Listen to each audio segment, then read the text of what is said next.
की अवस्था में कोई भी दोनों आवेश नहीं होने चाहिए। ये कौन बता रहे हैं? कूलाम सर बता रहे हैं। किन्हीं दो स्थिर बिंदु आवेशों के बीच लगने वाला वैद्युत बल। तो वैद्युत बल में बच्चों कूलाम सर ने क्या बताया, आइए समझाते हैं आपको। अब इन्होंने कहा कि ये जो दो आवेश हैं, जैसे गुरुत्वाकर्षण बल, ठीक वैसा ही बच्चों कूलाम का नियम वैद्युत बल है। जैसे गुरुत्वाकर्षण बल है वैसे कूलाम का नियम है। दो आवेश हैं, एक बच्चों Q कूलाम, Q1 कूलाम का आवेश है, ए बिंदु पर रखा है, और इससे कुछ दूरी पर R दूरी पर एक बिंदु B है जिस पर Q2 कूलाम का आवेश रखा है। पहली चीज, दोनों स्थिर हैं, दोनों स्थिर हैं। सर अगर गति कर रहे होंगे तो बल का मान बदलता जाएगा, वैद्युत बल का मान बदलता जाएगा, क्योंकि दूरी घटती जाएगी बढ़ती जाएगी, जो भी हो। गति की अवस्था में कोई भी दोनों आवेश नहीं होने चाहिए, याद रखना। तो अगर दो आवेश एक दूसरे से अल्प दूरी पर रखे हों, ध्यान से सुनो, यहां पर दो आवेश Q1 तथा Q2 है। ये कौन बता रहे हैं? कूलाम सर बता रहे हैं। इन्होंने कहा कि यदि दो स्थिर बिंदु आवेश एक दूसरे से कुछ दूरी पर रखे हैं तो उनके बीच कार्यरत वैद्युत बल उन दोनों आवेशों के, क्या कूलाम का नियम लिखे पूरा हिंदी में? हाँ, अगर मैं बोल रहा हूं तो आप चाहें तो बाद में डेफिनेशन पोस्ट करके वीडियो को रोक लीजिएगा, बाद में आपका काम है। और नहीं तो अगर लिख सकते हो फास्ट में तो लिखिएगा। कूलाम के नियम के अनुसार किन्हीं दो स्थिर बिंदु आवेशों के बीच लगने वाला वैद्युत बल दोनों आवेशों के परिमाणों के गुणनफल के, दोनों आवेशों के परिमाणों के गुणनफल के अनुक्रमानुपाती तथा दोनों आवेशों के बीच की दूरी के वर्ग के व्युत्क्रमानुपाती। तो एक के बटे में लिखे। व्युत्क्रमानुपाती का मतलब हो गया उल्टा, व्युत्क्रमानुपाती का मतलब होता है उल्टा। बाकी चिन्ह ये दोनों सेम होते हैं, नहीं कह देना कि सर इनके चिन्ह अलग अलग है, नहीं, ये हो गया। और फिर ये दोनों चीजें लिख देनी होती। हो गया कूलाम का नियम। फिर से रिपीट करना चाहूंगा कि कूलाम के नियम के अनुसार दो स्थिर बिंदु आवेशों के बीच लगने वाला वैद्युत बल दोनों आवेशों के परिमाणों के गुणनफल के अनुक्रमानुपाती तथा उन दोनों आवेशों के बीच की दूरी के वर्ग के व्युत्क्रमानुपाती होता है। समीकरण 1 और समीकरण 2 यही है। समीकरण 1 व 2 मिला दो, समीकरण 1 व 2 दोनों मिला दो, क्या मिलेगा आपको? दोनों मिलाने पर मिलेगा F अनुक्रमानुपाती Q1 Q2 बटे R स्क्वायर। यहां पर अनुक्रमानुपाती का चिन्ह हटाएंगे तो कोई ना कोई नियतांक आएगा, और वो नियतांक है स्मॉल के Q1 Q2 अपान में R स्क्वायर। ये बच्चों हो गया। अच्छा, वैद्युत बल कोई भी हो, उसका मतलब वैद्युत बल हो, कोई भी बल हो, किसी भी प्रकार का बल हो, मैंने 11th में बच्चों को सिखाया था कि इनके खानदान के सभी लोगों का सरनेम सेम ही रहेगा, चाहे वैद्युत बल रहे चाहे चुंबकीय बल रहे, सभी का मात्रक क्या होगा? न्यूटन होगा। तो F इक्वल टू स्मॉल के Q1 Q2 अपान में R स्क्वायर। यहां से बच्चों F स्मॉल के की वैल्यू क्या है? स्मॉल के की वैल्यू क्या होती है? यहाँ ये स्मॉल के क्या है? एक नियतांक है, और स्मॉल के की वैल्यू होती है 1 अपान में 4 pi epsilon not Q1 Q2 अपान में R स्क्वायर। Q1 Q2 अपान में R स्क्वायर। समझ में आया? ये 1 अपान 4 पाई एप्सिलॉन नॉट, और यहाँ पे बच्चों होता है कैपिटल के। ये टोटल फार्मूला होता है वैद्युत बल का। ये चीज याद रख लीजिए, लिख लीजिए कॉपी में कहीं भी, ये पूरा फार्मूला डिटेल में इसको लिख लीजिए।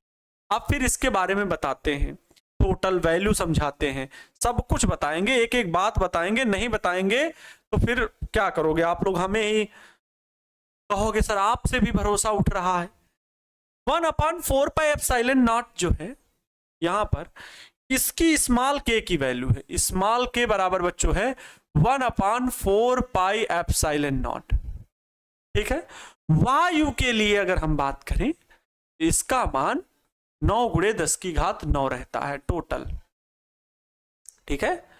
यहां पर बच्चों ये जो एप्सिलॉन नॉट दिख रहा है, इसको बोलते हैं निर्वात की विद्युतशीलता क्या बोलते हैं?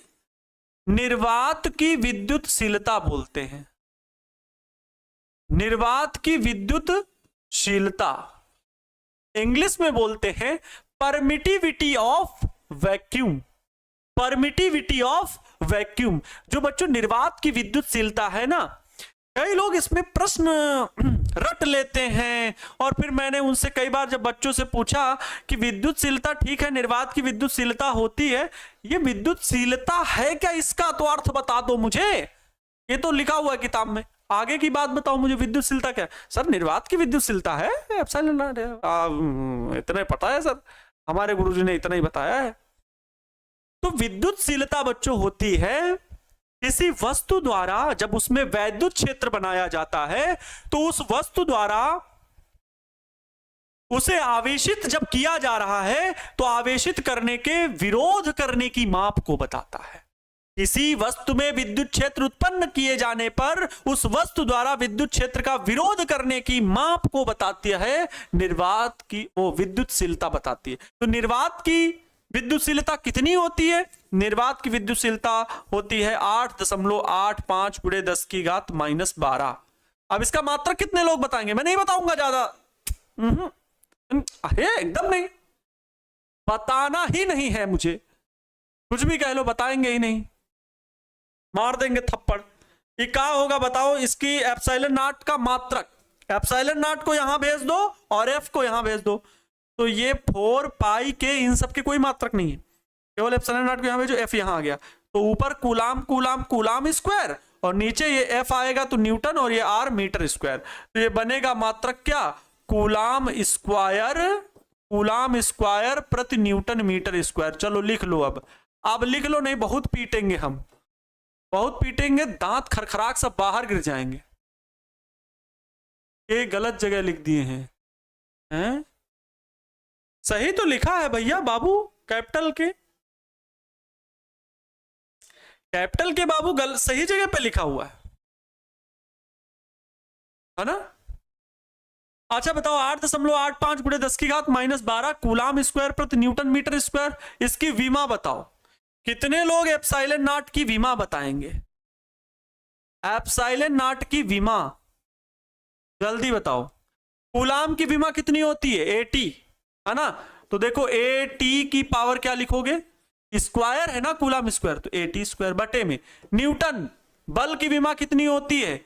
MLT-2 होती है, इंटू मीटर स्क्वायर मतलब L2। चलो अब हल करके, सब अंश में ही लिखी जाती है विमा हमेशा, तो m तो कहीं और है नहीं, यही m है, ऊपर जाएगा तो -1 बनेगा। L को देख लो, L बच्चों एक ये है, दो ये है, 2 1 3, ऊपर जाएंगे तो -3 बन जाएंगे। T में आ जाओ, T बच्चों T की पावर 2 यहां है, -2 ऊपर जाएंगे तो +2 हो जाएंगे, तो टोटल 4 हो जाएंगे। A ऊपर ही है केवल और नहीं है, तो A 2 हो जाएगा, A की पावर 2। ये बच्चों निर्वात की विद्युतशीलता एप्सिलॉन नॉट की विमा हो गई, नोट कर लो, एप्सिलॉन नॉट की विमा हो गई। इसे निर्वात की विद्युतशीलता के लिए जो विमा है, कई बार इंपॉर्टेंट है, कई बार ऑब्जेक्टिव में पूछा गया है ये, इसलिए मैंने बताया ये ऑब्जेक्टिव क्वेश्चन में पूछा गया है, इंपॉर्टेंट है, ये ऑब्जेक्टिव क्वेश्चन में पूछा गया है, इंपॉर्टेंट है, ये ऑब्जेक्टिव क्वेश्चन में पूछा गया मान है, इंपॉर्टेंट है। जो चीजें इंपॉर्टेंट है उसको आप खुद से नोट करके जरूर लिख लो। क्लियर?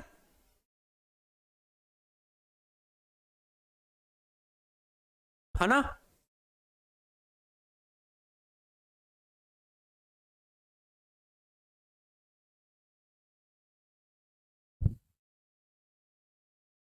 चलो अब ये बच्चों वैद्युत बल की बात होगी, आप कहेंगे सर इसको साफ कर दी क्या? नहीं बच्चों, है है ये चीज पहले से है भैया, परेशान मत हो, ये सब कुछ लिखा रहेगा।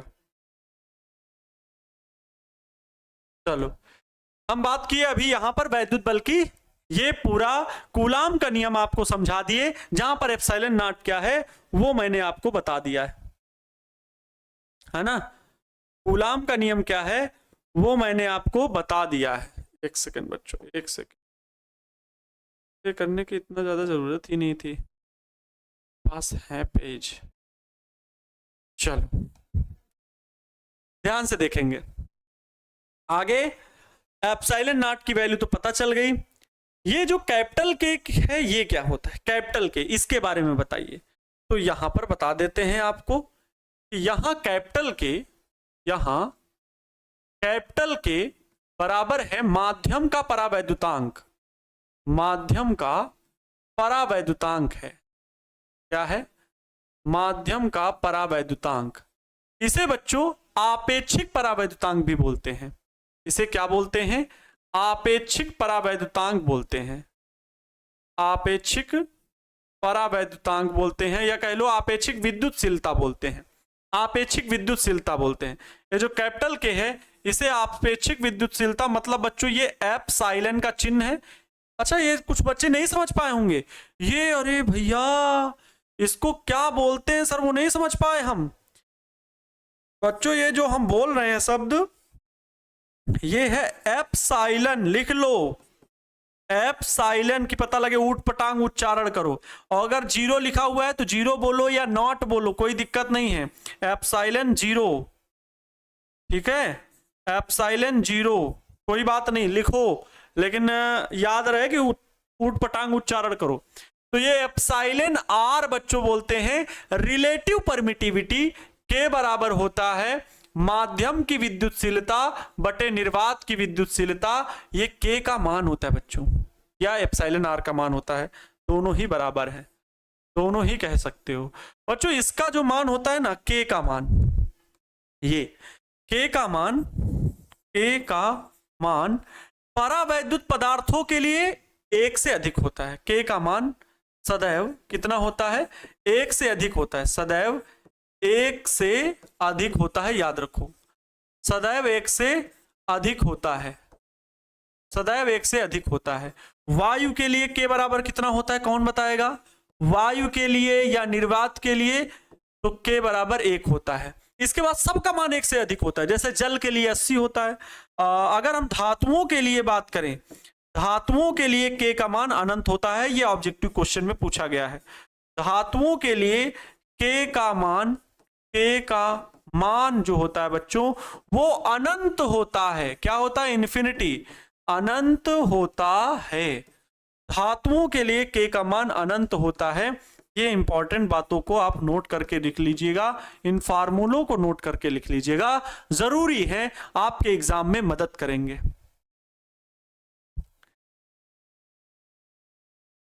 क्लियर? ये है वैद्युत बल की। अब बच्चों किसी एक आवेश पर ढेर सारे वैद्युत बल लग रहे हों, किसी एक आवेश पर कई सारे वैद्युत बल लग रहे हों, तो उसकी गणना करनी है। आइए समझाते हैं,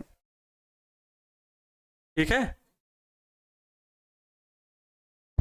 किसी एक आवेश पर कई सारे बल लग रहे हैं, बहुल आवेशों के कारण बल। हेडिंग क्या है? बहुल आवेशों के कारण बल।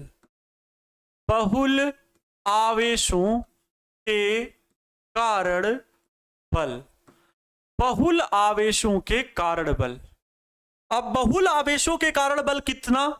कोई एक आवेश बच्चों कहीं पर रखा हुआ है, कोई एक आवेश रखा हुआ है क्यू कूलाम का। अब इस पर तो बहुत सारे फोर्स अप्लाई हो रहे हैं, कोई इधर से फोर्स अप्लाई हो रहा है, कोई इधर से फोर्स अप्लाई हो रहा है, कहीं से बहुत सारे आवेशों के द्वारा इस पर क्या लग रहा है? बल लग रहा है, ठीक है। बहुत सारे आवेशों के द्वारा इस पर बल लग रहा है। एक आवेश Q1 कूलाम का, एक आवेश Q2 कूलाम का है, एक आवेश Q3 कूलाम का है, एक आवेश Qn कूलाम का है। तो बहुल आवेशों के कारण अगर किसी एक बिंदु पर लगने वाला बल बताना हो, ये बिंदु O है मान लो, ठीक है। ये क्या है? बिंदु O है बच्चों, और इस बिंदु O पर रखे किसी आवेश Q पर लगने वाला कुल वैद्युत बल कितना होगा? तो बच्चों उनके सदिश योग के बराबर होगा। यह होता है बहुल आवेशों के कारण बल। तो अध्यारोपण का सिद्धांत कार्य करता है। सभी आवेशों के द्वारा जो कुल बल लगेगा, तो हम कहेंगे पहले बल के द्वारा आवेश लगने वाला बल क्या? F1, वेक्टर F1 लेकिन दिशा के साथ में, प्लस दूसरे के साथ F2, प्लस तीसरे के कारण F3, प्लस इसी प्रकार एंड सो ऑन, वो Fn है ना, मतलब कई सारे वैद्युत बल हैं। तो डॉट डॉट डॉट बहुत सारे वैद्युत बल, बहुत सारे आवेशों के कारण किसी एक आवेश पर लगने वाला बल जो हम F नेट निकालेंगे बच्चों, वो सदिश योग के बराबर होगा, याद रखना। बहुत सारे बच्चे कंफ्यूज हुए, बहुत सारे इस जगह पर बच्चे कंफ्यूज हुए। आप कंफ्यूज हुए ना, आप कंफ्यूज हुए ना, सर कैसे, मैं नहीं समझ पाया, मेरे लिए यही तो कमी हो गई, मैं 11th नहीं पढ़ा ना, मैं सीधे यहीं पर आके टपक गया 12th में, और अब मुझे दिक्कत हो रही है, मैं 12th में बहुत अच्छा परफॉर्म करना चाहता हूं, बहुत अच्छा परफॉर्म करना चाहता हूं, लेकिन सर मैं क्या बताऊं, मैं अब बहुत लेट हो रहा है। नहीं बच्चों, लेट तो नहीं है, लेकिन आपको भी मेहनत करनी पड़ेगी, इसके पास दूसरा रास्ता नहीं, अच्छा परफॉर्म करोगे, 90+ % आएगा, बिल्कुल आएगा, हो सकता है रैंकर्स बन जाओ। मैं यहां पर जो बता रहा हूं ना, दरअसल योग करने के 2 तरीके, यहां पर सभी दिशाओं से जो आवेशों के द्वारा बल लग रहा है वो इनके बीच में एंगल भी है बच्चों, इनके बीच में क्या है, एंगल भी है। ये किस एंगल से यहां पर आ रहे हैं और फिर किस एंगल से जा रहे हैं, इनके बीच एंगल है। और ऐसी राशियां जो होती हैं वो सदिश राशियां होती, और सदिश राशियों के योग के लिए सदिश योग के नियम का पालन किया जाता है। इसलिए बच्चों ये सदिश योग का नियम है, सदिश योग से जोड़ा गया है। अगर सोचा जाए, सोचो अदिश राशियां क्या होती हैं, अदिश राशियां जैसे दूरी x बराबर a² + b², ऐसे जोड़ दो, a² + b², या x बराबर a + b + c, कोई दिक्कत नहीं, कोई दिशा विशा वेक्टर लगेगा ही नहीं ऊपर। यहां वेक्टर लगने का रीजन ये है कि इनका सदिश योग करना है। जैसे आप 4 किलोमीटर चले, फिर 8 किलोमीटर चले, फिर 12 किलोमीटर चले, तो सबको जोड़ दिया जाएगा, 12 8 20 4 24 किलोमीटर आ गया, हो गया, x बराबर वैल्यू आ गई। तो ये क्यों, क्योंकि दूरी अदिश राशि है।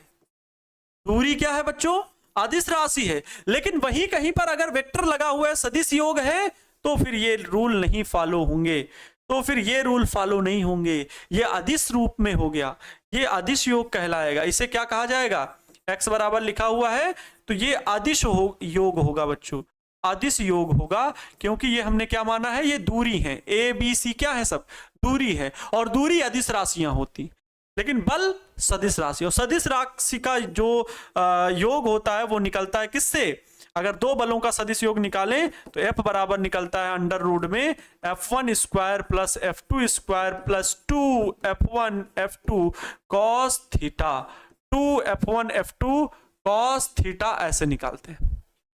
ये एक नया तरीका, इनके बीच का एंगल दिया होता है। तो इस वजह से बच्चों ये याद रखना, बहुल आवेशों के कारण बल अगर निकाला जाएगा तो वो इस सूत्र से निकलेगा, जहां पर कई दिशाओं से वैद्युत आवेश के द्वारा किसी एक आवेश पर बल लगाया जा रहा हो, उसके लिए। मेरे पास इसके लिए न्यूमेरिकल है, न्यूमेरिकल डिस्कस करेंगे, लेकिन अभी नहीं, तो नहीं, बहुत सारे बच्चों को लगेगा सर न्यूमेरिकलवा नहीं समझ में आ रहा है, तो फिर थ्योरी को भी नहीं पढ़ेंगे, जिसकी वजह से कि थ्योरी तो पढ़ लो जो कि आपके दिमाग में बैठ जाए, ठीक है, आपके दिमाग में कम से कम थ्योरी तो हो। अब बच्चों यहां पर आपने जो सीखा, ये जो सीखा सदिश योग क्या, सदिश रूप में किस प्रकार से व्यक्त करते हैं, इस जो वैद्युत बल आपने इसको पढ़ा, इसका सदिश रूप कैसे व्यक्त किया जाता है, कितने लोग इसको जानते हैं, इसको सदिश रूप में कैसे व्यक्त किया जाता है, इसको कितने लोग जानते हैं। अभी के लिए मैं इसको सदिश रूप में कैसे व्यक्त किया जाता है थोड़ा सा मैं आपको अभी हिंट दे रहा हूं कि आप इसे कैसे करोगे, मैंने बताया था, और कुछ बच्चे नए जुड़े हैं, सबसे दिक्कत तो ये बात है, सबसे दिक्कत तो ये बात है, कुछ बच्चे नए जुड़े हुए हैं। तो मैं बताऊंगा इसको, ठीक है, मैं सदिश योग वाला भी बताऊंगा, बट अभी आगे बढ़ता हूं, ठीक है। अब चलता हूं बच्चों वैद्युत क्षेत्र में। 4 पार्ट में डिवाइड किया हुआ था, वैद्युत क्षेत्र एक बड़ा पार्ट है, और यहां पर ढेर सारी बातें अब हम लोगों को करनी है।